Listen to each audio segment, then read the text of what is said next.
मैं एक उदाहरण देना चाहता हूं, महाभारत के युद्ध का उन्होंने उल्लेख किया। महाभारत में एक प्रसंग आता है कि जब कर्ण और अर्जुन का युद्ध हो रहा होता है तो नागों का राजा विश्वसेन कर्ण के रथ के पास पहुंचता है और उसके तर्कश में जाकर कहता है कि मेरा भी अर्जुन उतना ही बड़ा शत्रु है जितना तुम्हारा शत्रु है, बस अपने बाण पर चढ़कर मुझे अर्जुन के रथ तक पहुंचने दो और मैं इसको डसकर समाप्त कर दूंगा, मेरा भी प्रतिशोध पूरा और तुम्हारे शत्रु की मृत्यु। मगर everything is fair in love and war, जंग में सब कुछ जायज होने की कहावत वालों को समझना चाहिए कि कर्ण क्या जवाब देता है। कर्ण कहता है तेरी सहायता से जय तो मैं अनायास पा जाऊंगा, आने वाली मानवता को लेकिन क्या मुख दिखलाऊंगा। आगे की पंक्ति और महत्वपूर्ण है जो भारतीय परंपरा के स्व को कहती है, उसमें सारा क्रक्स है। वो कहता है अर्जुन है मेरा शत्रु किंतु वह सर्प नहीं नर ही तो है, संघर्ष सनातन नहीं शत्रुता इस जीवन भर ही तो है। अब जब हम जन जन्मांतर में विश्वास करते हैं तो धर्म अलग हो जाता है। तो वो कहता अगला जीवन किस अर्थ हो फिर हो द्वेषांत बिगाड़ू मैं, सांपों की जाकर शरण सर्प बन क्यों मनुष्य को मारूं मैं, जा भाग मनुज का सहज शत्रु मित्रता न मेरी पा सकता, मैं किसी हेतु भी यह कलंक अपने सिर नहीं लगा सकता।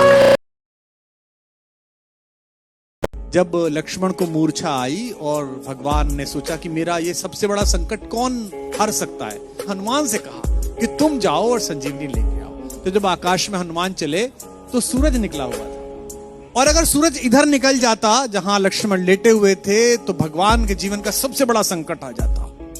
उनका भुजा जैसा भाई, जिसे वो अपनी भुजा कहते हैं दाहिनी, वो पृथ्वी छोड़ जाता और भगवान सहन न कर पाते।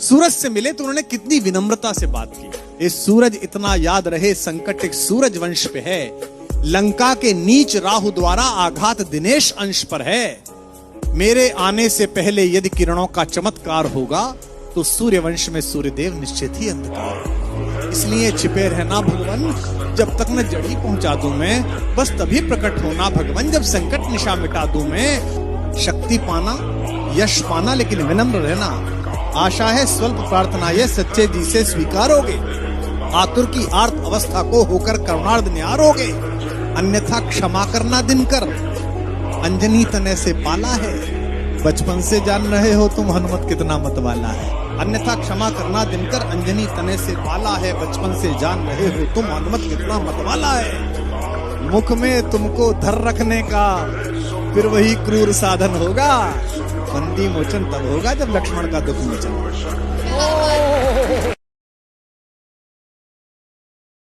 वो सबसे सुंदर है, वो सबसे बदसूरत भी है, वो एक महान सन्यासी है, वो एक गृहस्थ भी है,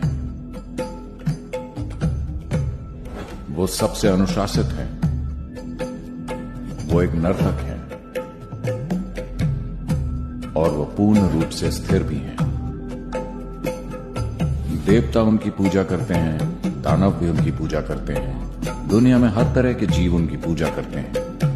हम शिव के बारे में जो भी कहते हैं आपको समझना चाहिए कि उसका बिल्कुल उल्टा भी सच है। वो सबसे भयानक भैरव है जो गुस्सैल और जबरदस्त हिंसक हैं। वो सबसे करुणामय भी हैं, वो सुंदर मूर्ति हैं।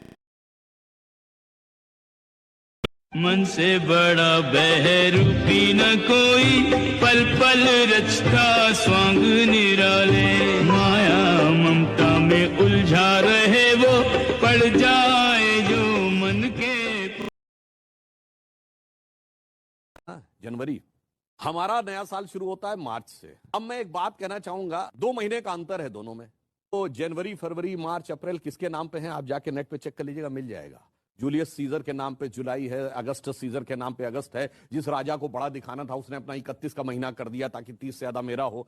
मगर 4 महीने ऐसे हैं जिनका उल्लेख ही नहीं मिलता कि कहां से है। सितंबर अक्टूबर नवंबर दिसंबर। सितंबर क्या है? ग्रेगोरियन कैलेंडर का 9वां महीना, हमारे कैलेंडर का 7वां महीना। और अंबर कहते हैं आकाश को संस्कृत में। जब 12 जोडियक में आप डिवाइड करते हैं, जब सूर्य सप्त अंबर में है तो वो सप्तंबर है, अष्ट अंबर में है तो अक्टूबर है, नवम अंबर में है तो नवंबर है, दशम अंबर में है तो दिसंबर। कृष्णा क्योंकि श्री कृष्ण कहते हैं, मैं विष्णु हूँ, मैं राम भी, ब्रह्मा का लूं स्थान भी, मैं कृष्ण का सुदर्शन चक्र और अर्जुन का मैं बाण भी। मानो तो मैं भगवान हूँ और ना मानो शैतान भी, मैं ही भरता जान सब में ले लेता हूँ प्राण भी। मैं महादेव शंकर भी हूँ और मैं ही हूँ हनुमान भी, बेचैनी का कारण मैं और मुझ में मिले आराम भी। मैं रात को शीतल चांद बनूं और धूप हूँ सुबह शाम की, कलयुग देख तू रूप मेरा अब देख मुझे पहचान अभी। ये धरती घूमे बल से मेरे आंखों में सूरज जब चमके रहता भीतर सबके मन के। सिपाहियों, भगवान महादेव के लिए सबसे भव्य मंदिर बनाने की तैयारी करो। हिंदू नहीं है भाई, क्या तू हिंदू नहीं है? भाई मैंने पूरी जिंदगी तपस्या की है महादेव के लिए। अरे तू हिंदू नहीं है भाई। अरे मैंने पूरे साउथ ईस्ट एशिया पर कब्जा किया है महादेव के लिए। अरे तू हिंदू नहीं है। अभी मैं श्रीलंका कब्जा करने जा रहा हूँ महादेव के लिए। मैं बोला ना नहीं है तू हिंदू। सिपाहियों, मेरा धरना इनको। अच्छा ठीक है, तू हिंदू।